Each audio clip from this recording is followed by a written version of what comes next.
unmute herself and comment or ask questions. I'm going to also share my screen. I forgot that I have to show you the text. So here is the text. This is it. Okay, good. So we are in the, it begins, no. Parashat Nasso, Perek Dalet.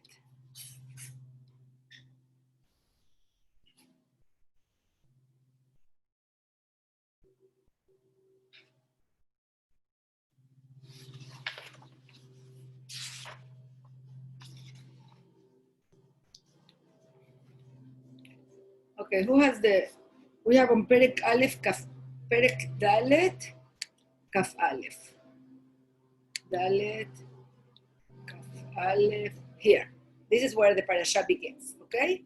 Parashat Nasso. But I'm going to speak in general about the subject, as I said. So the parasha first is continuing where it stopped last time. Last time, after we did the census, we counted how many soldiers Am Israel had, because remember, we are about to leave. We organized our camp, and we are about to leave towards Eretz Israel. I remind you, it's the Mishkan, with the Mishkan being in the center, then the Leviim are around the Mishkan, and then we have the 12 tribes of Israel organized in 3 groups, four tribes, and they are all going towards Eretz Israel. We ended last week explaining that the Leviim were different. We had a different count for the Leviim. You remember we said they are going to come instead of the Bechorot. And we started with one of the tribes, of the families of the Leviim, and now we counted them. Now the Torah is going to continue with the 2 other families that were not counted on the Leviim. Remember that we had Kehat, Gershon, and Merari. We counted Kehat. Now, in the first Aliyah, I'm reading from the summary here. Hashem informs Moshe of the tabernacle duties of the Levite families of Gershon and Merari. When the Jewish people journeyed, the Gershon family transported the tabernacle tapestries, veils, and coverings, while the Merari family carried its structural components such as the beams, boards, and pillars. So the first family, Kehat, they were in charge of carrying the several vessels of the Mishkan. They were in charge of taking the Aron, of taking the Menorah, of taking the Shulchan. Now, the Gershon family is going to take the structure, which are the curtains of the Mishkan, and the Merari family has to take them, whatever is really heavy, all the beams, the columns that support the Mishkan. So on the second Aliyah, we have the total number for the Gershon family, 2,630. And on the third, and on the Merari family, they had 3,200.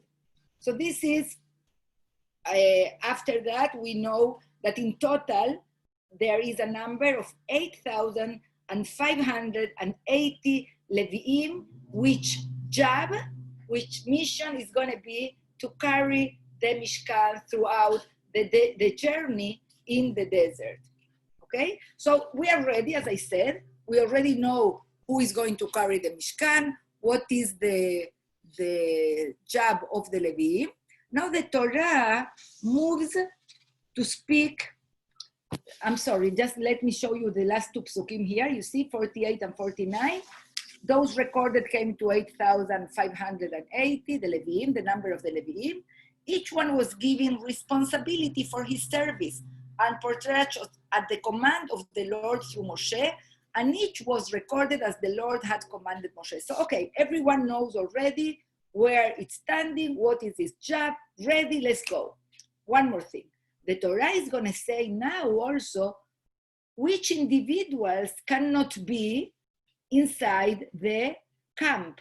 Like not everybody is allowed to be part of the camp of Israel around the Mishkan, and mainly who is not allowed to be in, whoever has certain impurities, the impurity of tzarat, that we usually translate as leprosy, but is not leprosy. It's something that today does not exist. We don't know exactly what it was, but the person with tzarat was not allowed to be inside the machane, inside the camp, as we know that happened with Miriam. When Miriam spoke Lashon Hara about Moshe and with Aaron, she got tzarat, and she was supposed to be outside of the camp of Am Israel. She had to be kind of rejected, and they actually decided to wait for her, because until she wasn't pure, she was not allowed to be in the Machane. And now, the next psukim from Pasuk 5 until Pasuk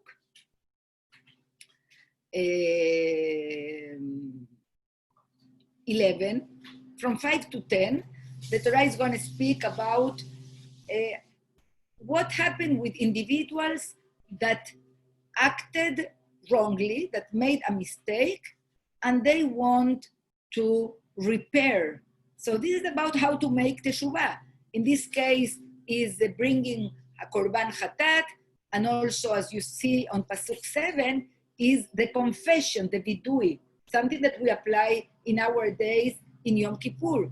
והתוודו את חטאתם אשר עשו, והשיב את אשמו בראשו, וחמישיתו יוסף עליו, ונתב לאשר אשם לו. He shall confess the wrong that he has done. He shall make restitution in the principal amount and add 1/5 to it, giving it to him whom he has wronged. So he's speaking about somebody that stole from somebody else. So you need the vidui and you need the restitution. And now the Torah is going to move to 3 different subjects that I'm going to mention them first, and perhaps we will go later deeper.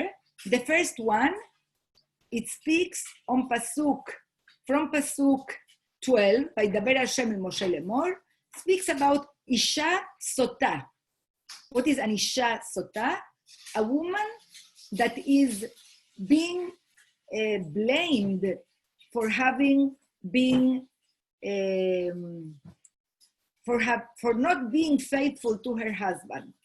She's blamed by her husband for being with another man, and then the mitzvah of Sota is telling us what this man has to do. He has to come with his wife in front of the Kohen. Then they give her to drink this mine water that they put inside some afar, some dust, and they put a paper with psukim, with the name of Hashem, and it's erased. Then she has to drink it. And in that way, they used to prove if she was guilty or innocent. If she was guilty, she would die. If she would be innocent, she not only survives it, but also is blessed by Hashem with having children. We're going to speak about it. I'm sure you have 1,000 questions about this. So this is the mitzvah of Sota. And after the mitzvah of Sota, we have another mitzvah that begins on Pasuk 30, is about, sorry, not 30, on the next chapter, Perek 6, וידבר השם אל משה לאמור. You see the title also is showing us that the subject is changing. It's speaking about הנזיר, איש או אישה כי יפליל לנדור נדר נזיר להזיר להשם. A person that wants to be a Nazarite.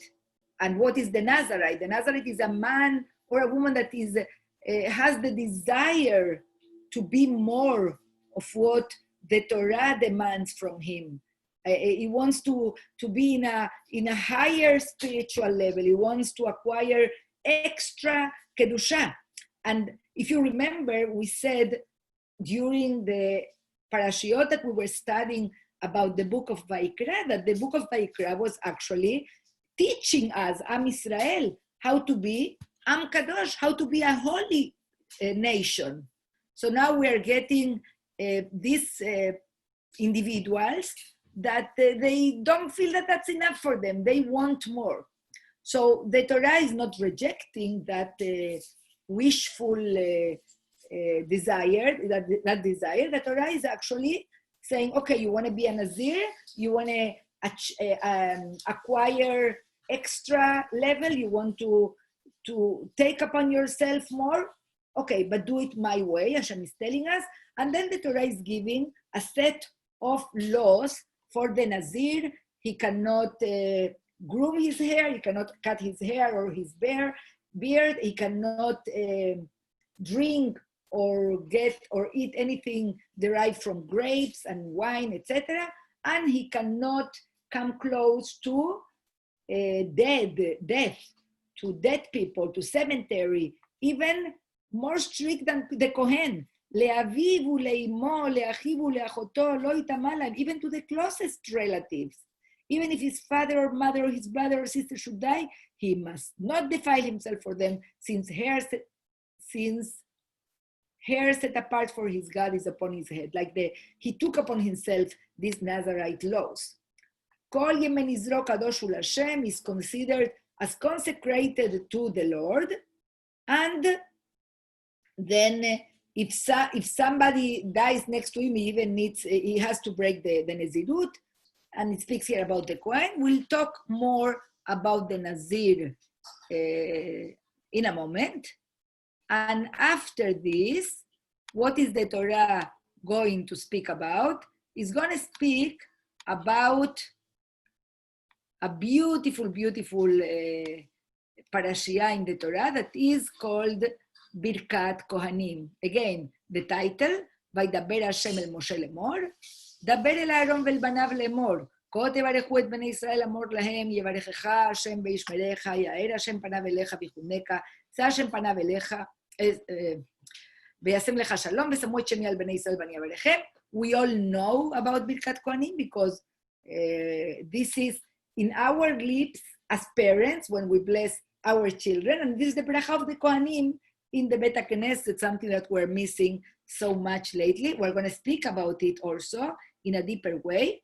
And then the next chapter, the chapter 7, is the one to blame for making this parasha the longest parasha of the Torah.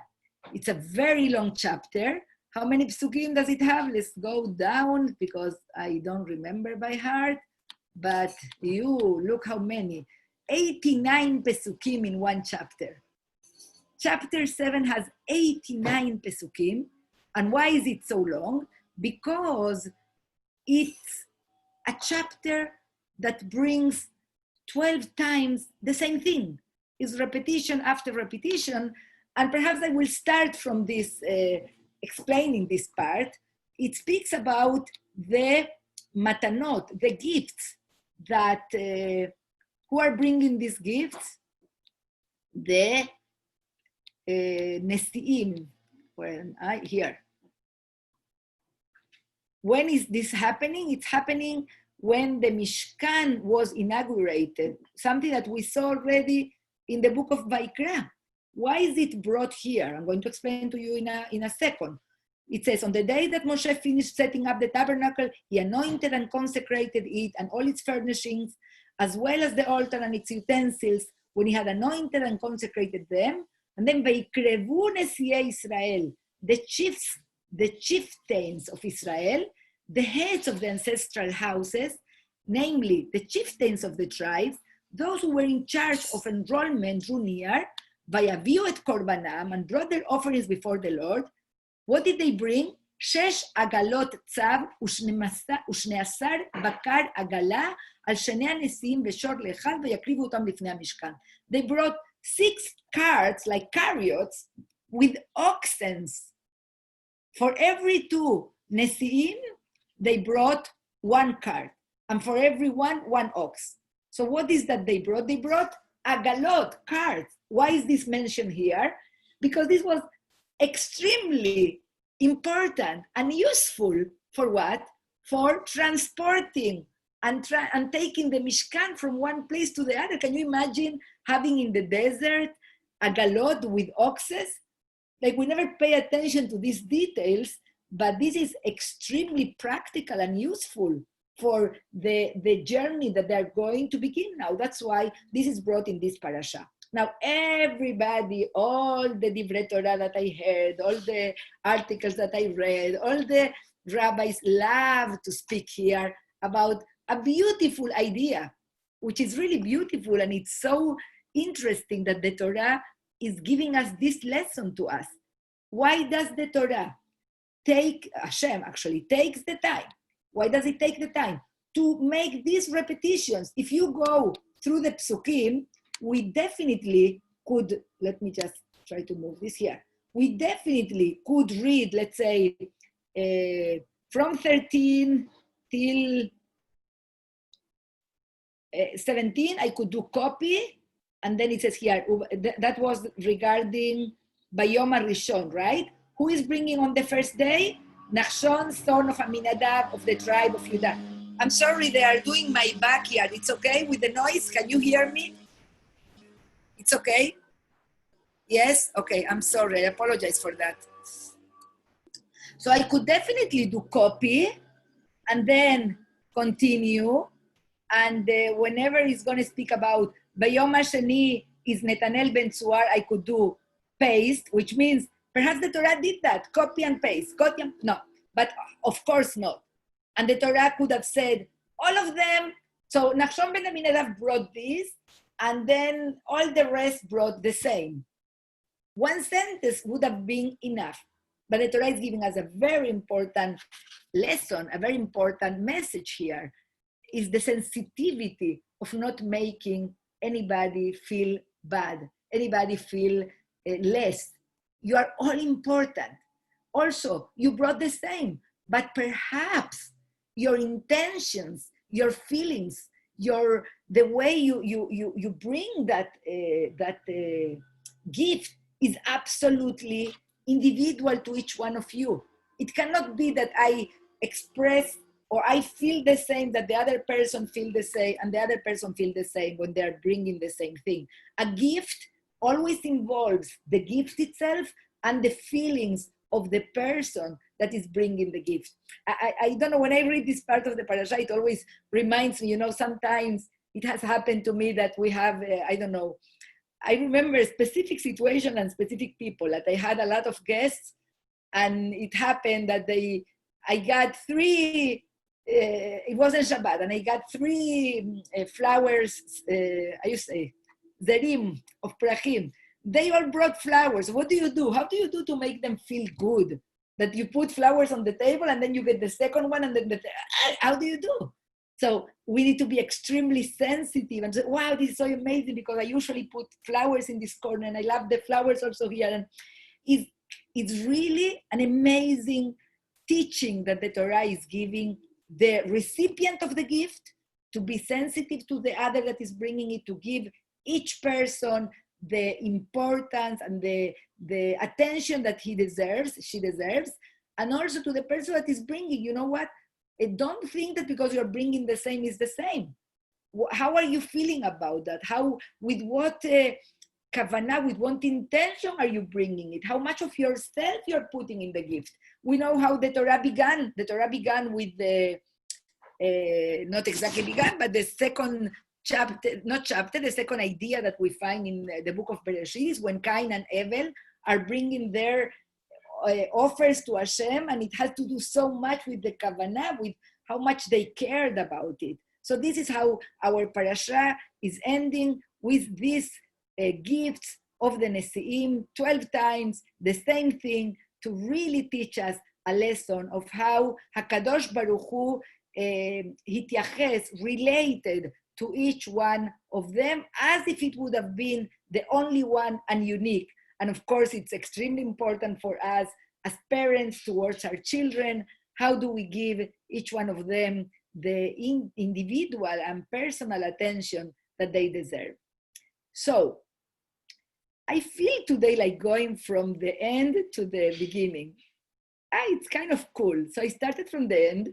We did the Nesi'im. Now let's do the Birkat Kohanim, right? This was the previous one. Birkat Kohanim here. Okay? So now that you see it in front of you, first of all, pay attention of how beautiful is the shape of the bracha. It's 3 words, 5 words, and 7 words. You see that? So there is art in the way it looks also. Now, each one of the psukim has 2 parts, like is divided into 2, like 2 different brachot.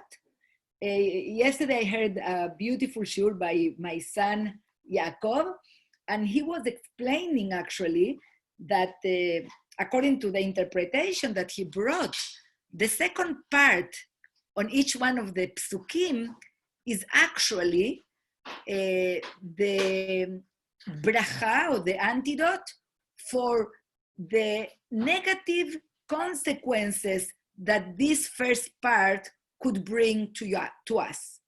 So you are blessed with Yevarechecha, that could cause ABC, that's why you need Vaishmerecha. You are blessed by Yair Hashem Panav Elecha, that could be that's why Bihuneka, etc., etc. So let's see today, this year I'm going to relate to that angle. Every year we speak about the bracha and we explain it.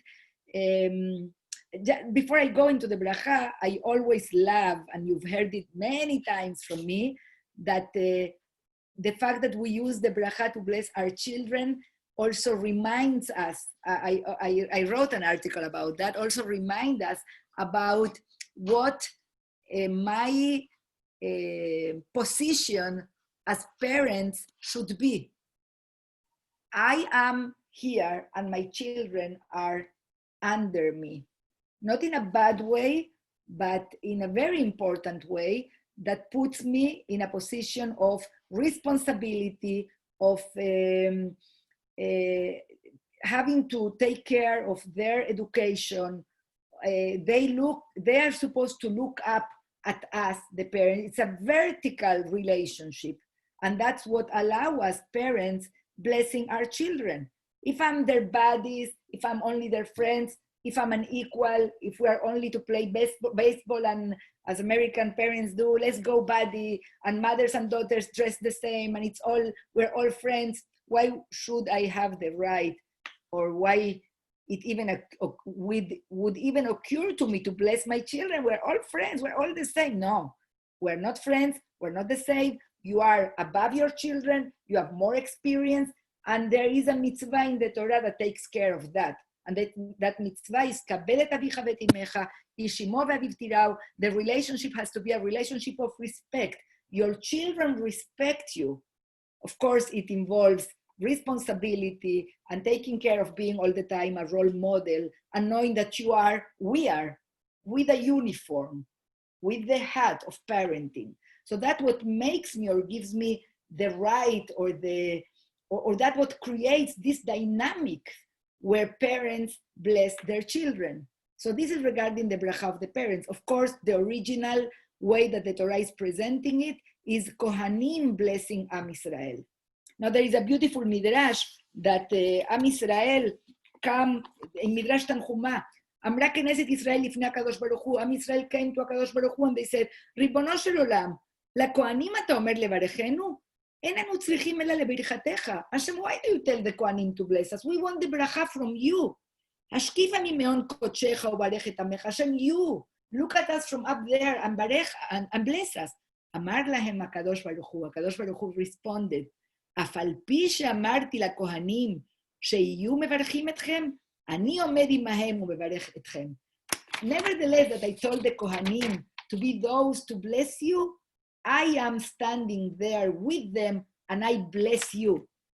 So that's why the end is Vesamu et shemi al bnei Israel v'ani avarechem, that they shall link my name with the people of Israel and I will bless them. The Kohanim are like a recipient. Through them, HaKadosh Baruch Hu is blessing us. It's not that they have that power. They're being representatives of Hashem, and the bracha of Hashem is going through them and coming to us. Another explanation that it says here, Va'ani avarechem, is, okay, the Kohanim bless Am Yisrael, I bless the Kohanim. But these are two different ways of seeing it. So now let's see what the bracha is about. Yevarechecha Hashem ve'ishmerecha. Yevarechecha is like Baruch Ata, Baruch, bracha, usually refers to material blessing, abundance. May Hashem give you, may Hashem take care of all your needs. May Hashem give you bracha. Bracha, kos shel bracha is a kos where the wine is coming, is overflowing because you have a lot. May Hashem give you a lot. Now, what can, and again, I'm taking one angle today, yes? For example, last year we said, Veishmerecha, may Hashem protect you. May Hashem protect you when you have too much. May He protect you from becoming arrogant, from being selfish, from being a victim of affluenza and losing sensitivity towards others. That's one way of explaining. Today, I'm explaining it differently. Yevarechecha Hashem veishmerecha. When you have a lot, veishmerecha. May Hashem also protect you, because when you have a lot, you are a target for others wanting to take it from you, right? Unfortunately, we are in the midst of very difficult things in our society, where people believe that because somebody has more, is it my right to come and break and steal? And so may Hashem protect you. This is the bracha. May you have a lot, and may Hashem help you that nothing happens to you, that you will be protected. The second one, Yair Hashem panav elecha. Again, Yair Hashem panav elecha is the first part of the bracha. Vichuneka is the second part of the bracha. Yair, usually or. Yair comes from or, right? How do we call a teacher in Hebrew? Mora. To teach, it comes from the word light. For us, light represents knowledge. To illuminate somebody is to clarify to that person ideas, right? Or is usually connected and related to wisdom, to knowledge. So, Yair Hashem panav elecha is may Hashem give you clarity, understanding, help you be knowledgeable and knowing. So may you become intelligent. And we Jewish people appreciate very much Torah also. The Torah comes from or. Torah, Morah, Ora'ah, or. Yair Hashem panav elecha is may Hashem help you to learn, to acquire knowledge, to become a person that has that inner richness of ladat, of yedi'ah et Hashem, ladat et Hashem, ladat et Torah, understanding the world, understanding. So how does it happen? When Hashem gives you light, may He deal kindly and graciously with you, is also that how He gives you that intelligence. Now, according to this interpretation, vichuneka is graciously. May He give you chen. Chen is the grace. So my son was explaining that when usually we see that very often, people that are very knowledgeable, that they have this intellectual intelligence, very often they lack emotional intelligence. They lack social skills. If you think about students in the school, those that are the most intelligent, the smartest one, the nerds are those less popular and the ones that have less friends. So the bracha is, may you have intelligence, may you be knowledgeable, but at the same time, may you be a person that is beloved by others, that is a people person as well. That's the bracha, a combination of both. To be smart, to be intelligent, to have knowledge, to be wise, and at the same time to have chen, to have grace, to be beloved by others. And the last one, Isa Hashem panav elecha v'yasem lecha shalom. Isa Hashem panav elecha is may Hashem bestow His favor upon you. It's kind of, may He direct His attention to you. May He choose you to have His protection, His favor. May you be one of Hashem's chosen ones. And of course, we as the Jewish people, this can be read in a national level and in an individual level. As the Jewish people, the Jewish nation, we know that Hashem is choosing us among the nations. But as individuals, what is that will make Hashem pay attention to me? What is what Hashem will make Hashem really directing himself to give me what I need? Chachamim tell us it has to do with me. It has to do with my way of living my life. If I invite Hashem into my life, if I am all the time living my life, feeling Hashem's presence, automatically it will make also Hashem care about me, and he will direct his attention, his providence. Like I'm not going to be left to the azar, to happen whatever happened. I'm not going to be left to the statistics. I'm going to be protected by Hashem. So when animals, the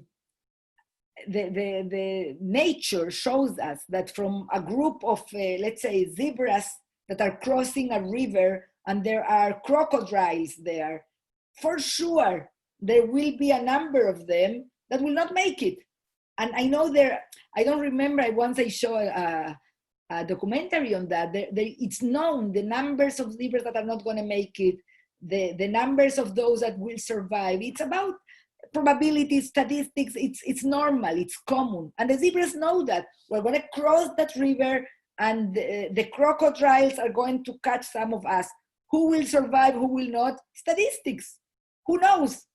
I hope not to be the one. So this bracha is about, may Hashem protect you. He bestow his favor upon you. May you be the one that makes it, that survives it, that is protected by Hashem.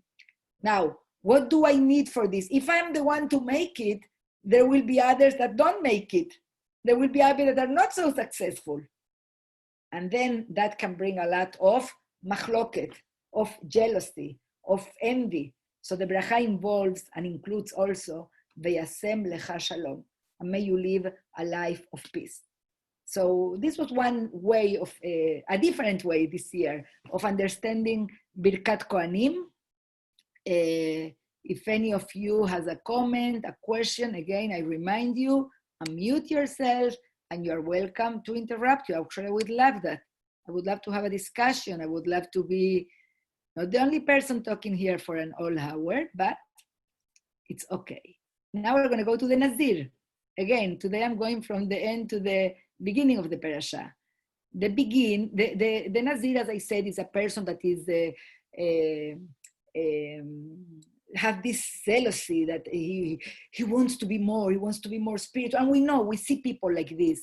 Like today, a person can become a jihadist because he wants to give his life for the sake of Allah, or you can become a specific type of Hasid that dresses certain ways and lives in isolation. That desire can exist in certain people. Now, very interesting what the Torah is showing us, that Hashem, first of all, the Torah once and again shows us how Hashem understands human nature, and the Torah tries to adapt itself to the places where human nature requires it. So it's not telling, no, you cannot do more of what Hashem already prescribed in the Torah.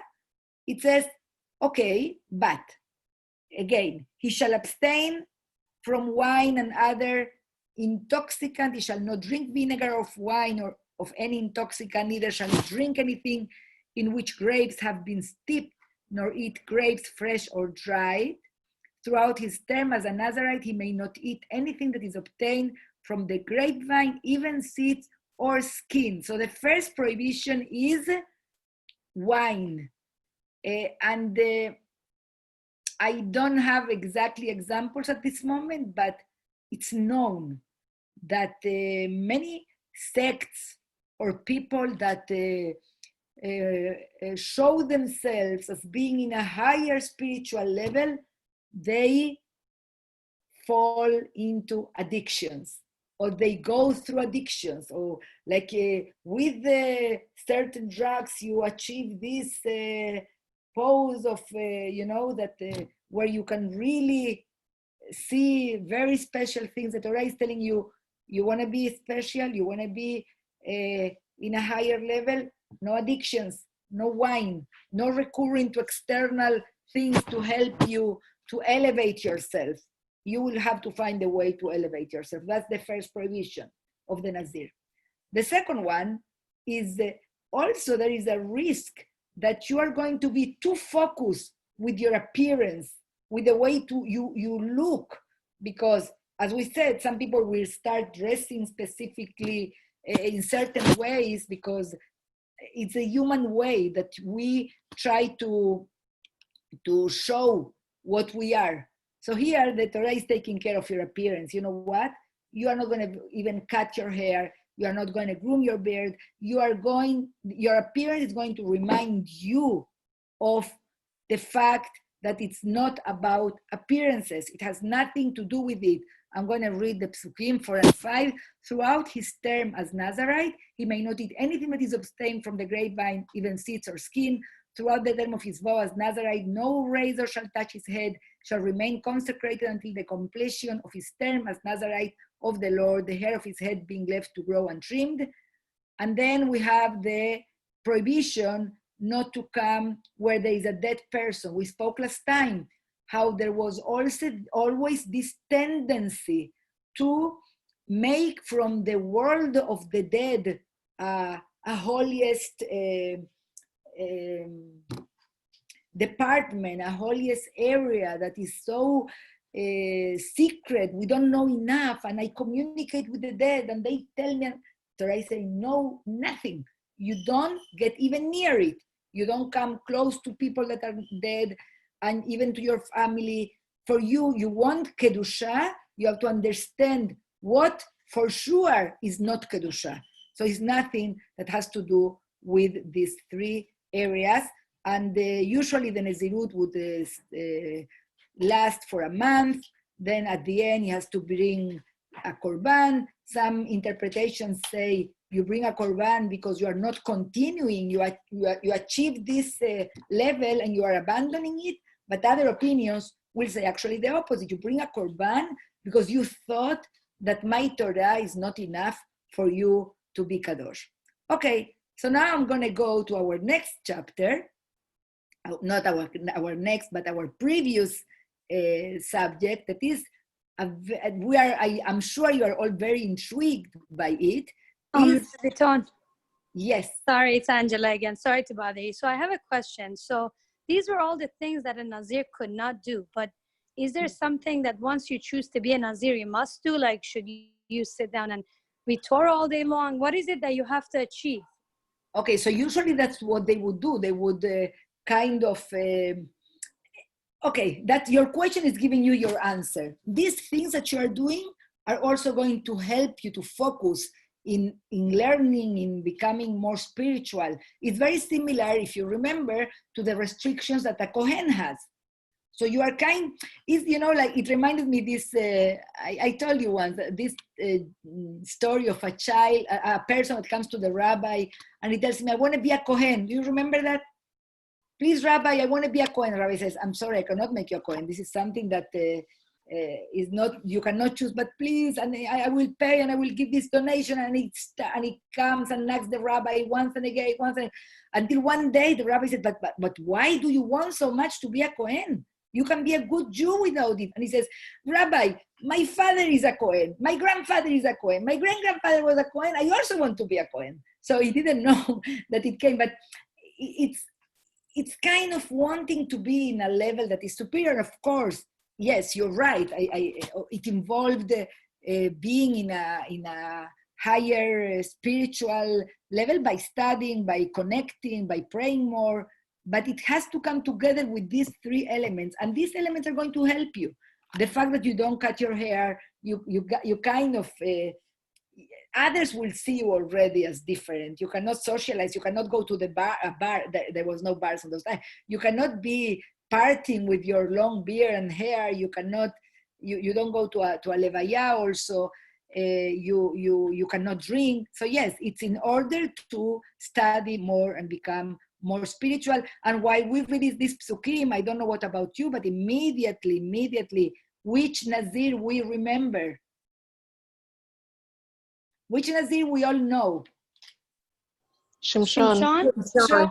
Shimshon. That's why he was a special Nazir, because his long hair didn't only, he was only not only fulfilling this, through it Hashem gave him a special blessing, a special power. So it's very interesting. Of course, there is more to study. So let me tell you something that I did today. Yesterday, when I was preparing this class about, when I read the psukim, and I'm going to the next subject, yes, I'm speaking now about Sota. Speaking about Sota, here we are, it's Pasuk 11, 12. So when I was reading the psukim, I got so bothered, and I was having conversations with my son, with my husband, trying to understand. And then my husband told me, you have to study the Talmud, you have to study the Gemara to understand the Torah. Like you cannot, it's unbelievable how clear it is that if we study Torah only from the Pesukim, we don't understand it. There is so much that was passed through tradition from rabbi to rabbi, and it's written in the Talmud, and it's in the Chachamim's Perushim. And we need them, because if we understand the Psukim only the way they appear in the Torah, then if somebody takes you an eye, you have to take him an eye. Like, you know, ayin tachat eye, shen tachat. Somebody broke your shen, the tooth, what is the solution by the Torah? Go and break his tooth. No, we know that that's not what we do. But the Torah says that, ayin tachan ayin. An eye for an eye, a tooth for a tooth. What does it mean? This is what the Torah is teaching us. So Chachamim, with their tradition and their understanding, they explain to us, no, what the Torah refers is that if imagine you broke the finger of a person, their compensation should be according to his loss, to the loss of the finger. For a finger for a finger. So how much, when he goes to work, how much is he losing now that he doesn't have a finger, now that he doesn't have the eye? That's one example. So now to understand the Sota, I didn't go to the Talmud, I did an easier, let's see if I find the share.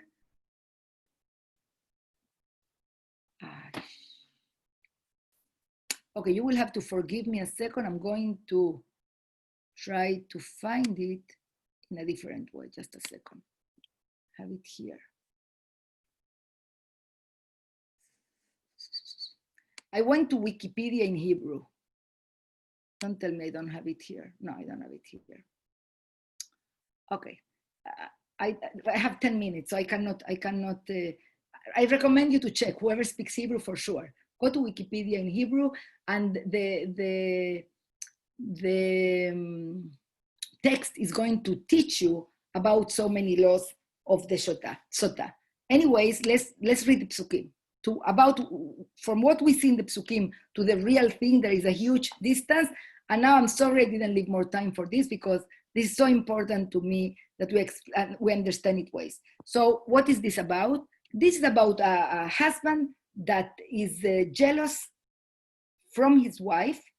He thinks that she had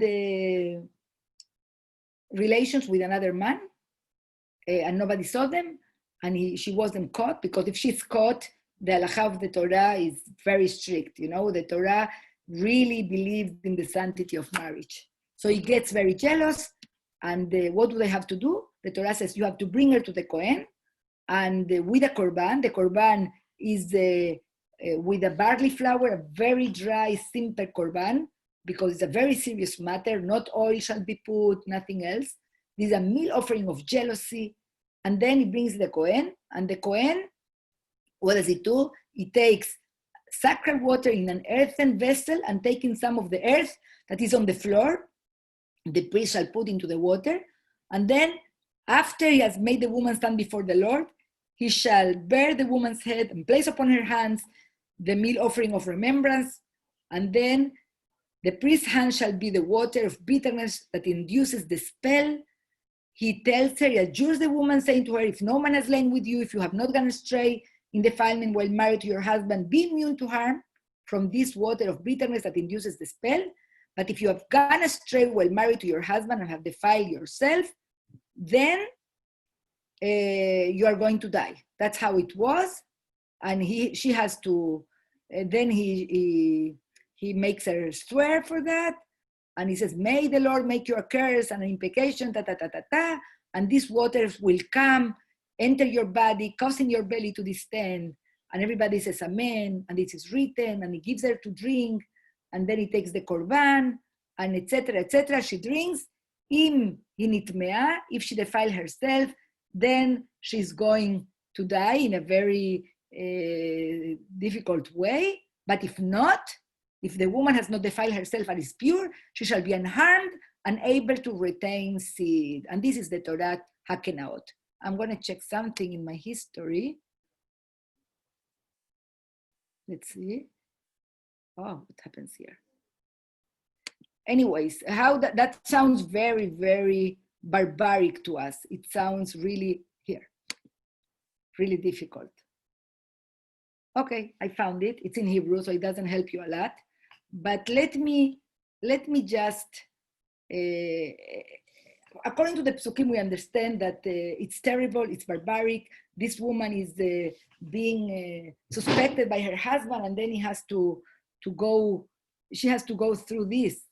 But let's understand what Chachamim tell us about all of this. And even before that, we need to know that this is a text that this is happening 350, 100 years ago. It's different times. And today we're so used to Western society and the values of Western society that it's very difficult for us to understand.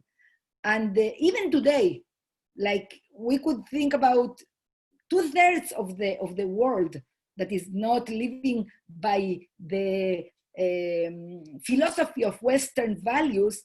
They have crazy behaviors in regard to jealousy, in regard to activities or actions of women, and they have these honor killings, like if they find, let's say, a girl in India is coming home at 5 a.m., and the parents will see that as an offense to the family, and they would kill their daughter. Or if she's being raped, they kill the daughter, they kill the man.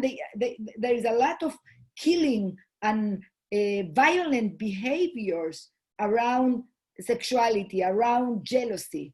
So the first thing that we find here, and it's so unbelievably wise, we always bring the idea of Sota to enhance the value of shalom, right? We say, Chachamim tell us, see how important is shalom for HaKadosh Baruch Hu, shalom bayit, that he is willing for his name to be erased. Now, you have to understand this. We have one of the 10 commandments is, Lo tisah Hashem Elokecha. We cannot say the name of Hashem in vain. If I'm going to drink water now, I just said bracha before, but imagine I don't remember if I said the bracha or not. I shouldn't say the bracha. We're so careful not to use the name of Hashem whenever is in vain. It's not necessary.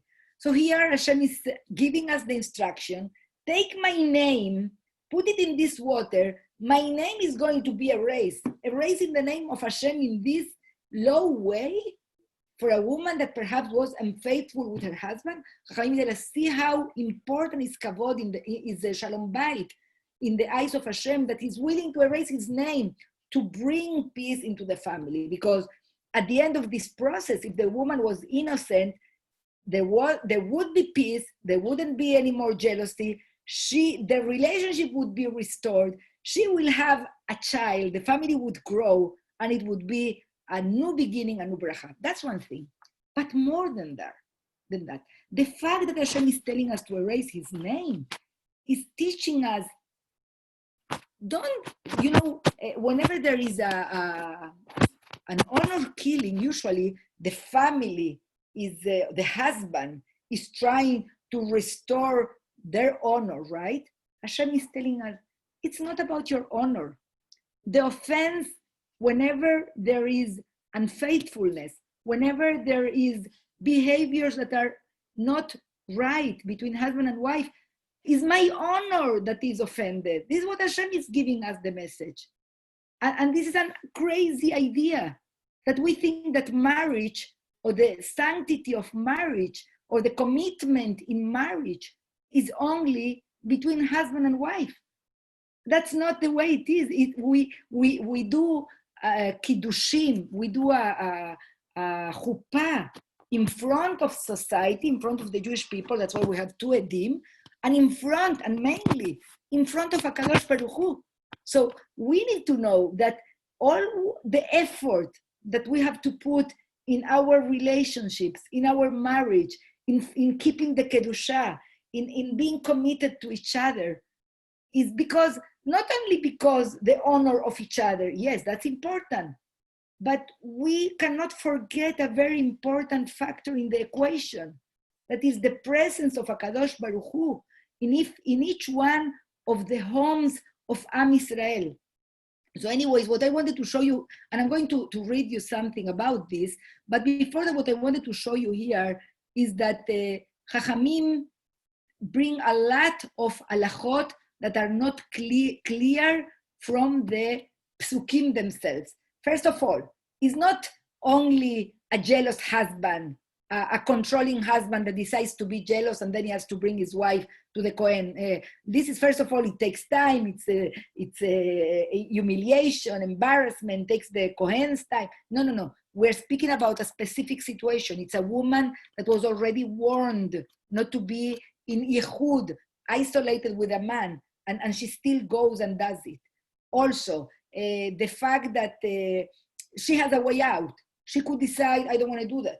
She doesn't have to do it. Like, try to think, if a woman was really unfaithful and she believes in the Torah and she saw things like this happening, she would not want to do it. She would say, no, it's okay. And then, of course, they would not continue their marriage. Or a woman, she can even say, no, I don't want to desecrate the name of Hashem.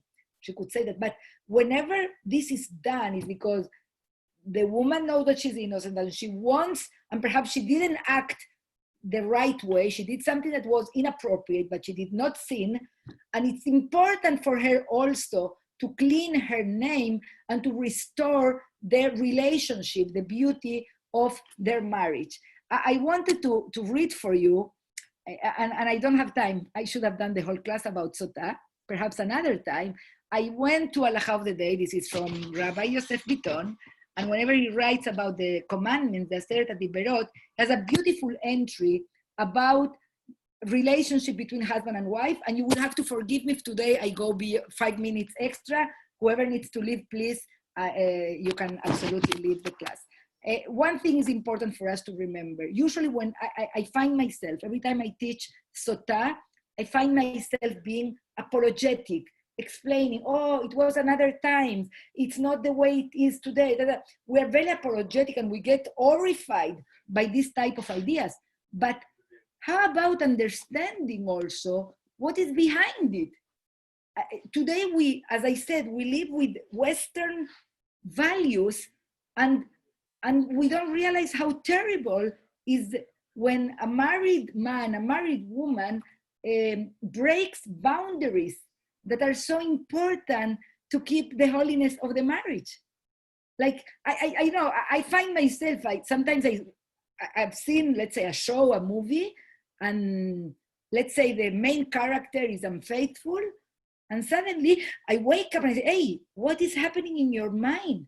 I empathize with that person. I don't want that person to be caught because she's so nice, because she's the main character, because he is so good in any other areas. And suddenly we forget to criticize, we forget to get horrified by the idea that a married man or a married woman is going with another person.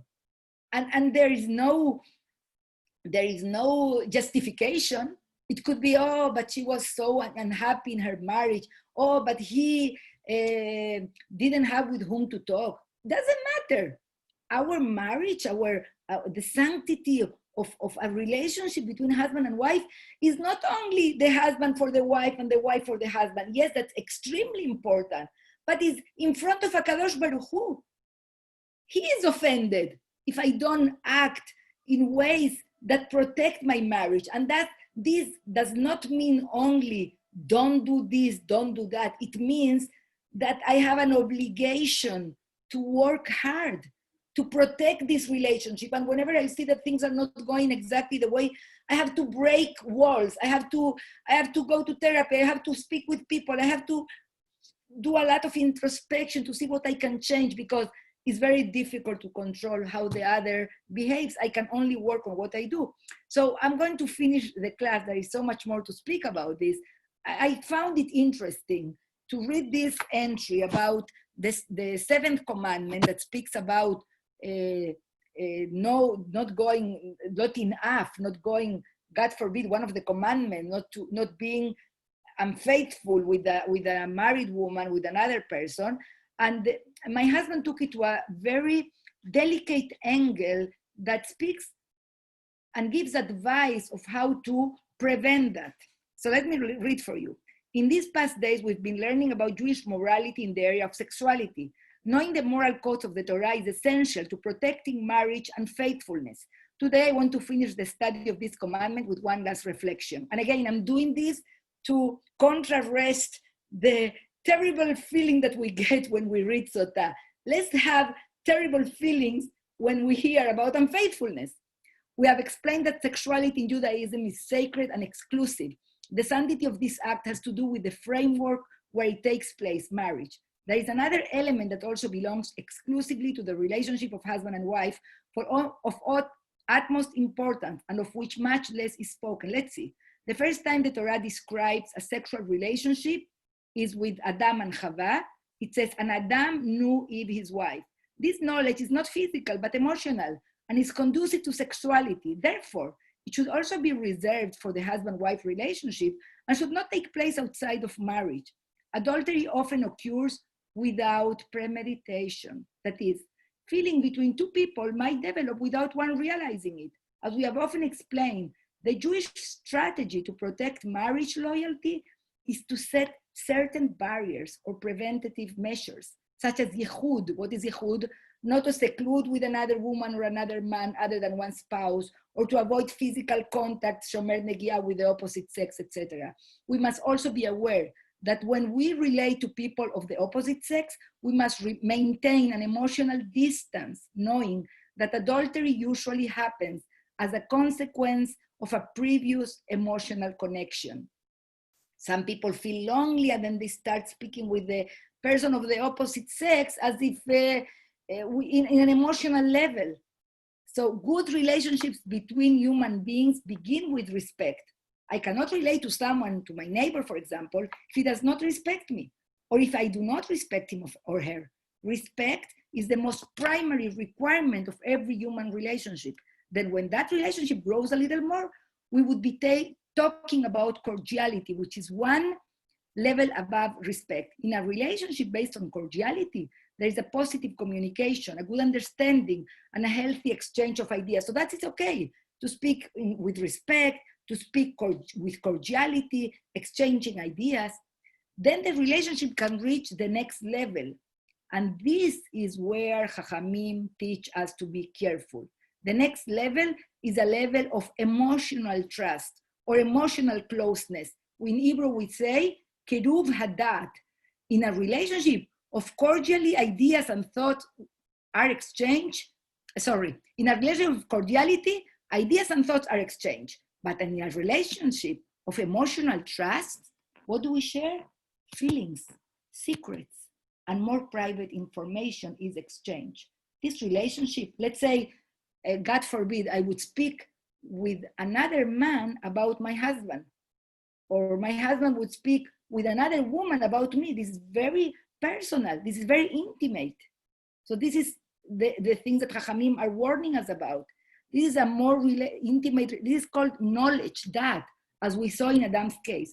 It usually leads to the next level, intimacy. For example, when a young couple begins the dating process, they treat each other with respect, then with cordiality, Then if the relationship grows, a more intimate, more emotional, and more trusting knowledge of each other will unfold. When this happens, it is a good indication that the couple can go forward towards marriage. Now we can understand better the warnings of the rabbis of the Musar, Jewish ethics, regarding kiruv dat with people of the opposite sex. What can happen if a married man starts an emotional relationship with one of his employees? If he shares with his secretary, for example, the problems he has with his wife. What happens when a married woman reaches this level of emotional trust with her dentist, her coach, her teacher, etc.? Of course, this emotional relationship does not happen overnight. It had to have passed first for respect, then for cordiality, and somehow, perhaps unconsciously, it reached a higher level. To protect conjugal fidelity, one must be aware of the levels at which a human relationship develops. And a married man or a woman should always keep respect and cordiality towards every human being, but they should avoid reaching a level of an emotional relationship when they relate to people of the opposite sex. Faithfulness, is the basis of the Jewish family. Protecting fidelity guarantees our marital happiness and the emotional stability of the people we love most. Protecting fidelity involves the self-imposition of certain codes of behavior and interaction with people of the opposite sex, an awareness and the application of certain boundaries. This will avoid men and women getting into situations that are more difficult to control. The same way that there is no justification. If I lose all my money, then I can steal. Or if somebody was killed, then I can break things and act violent towards others. There is no excuses.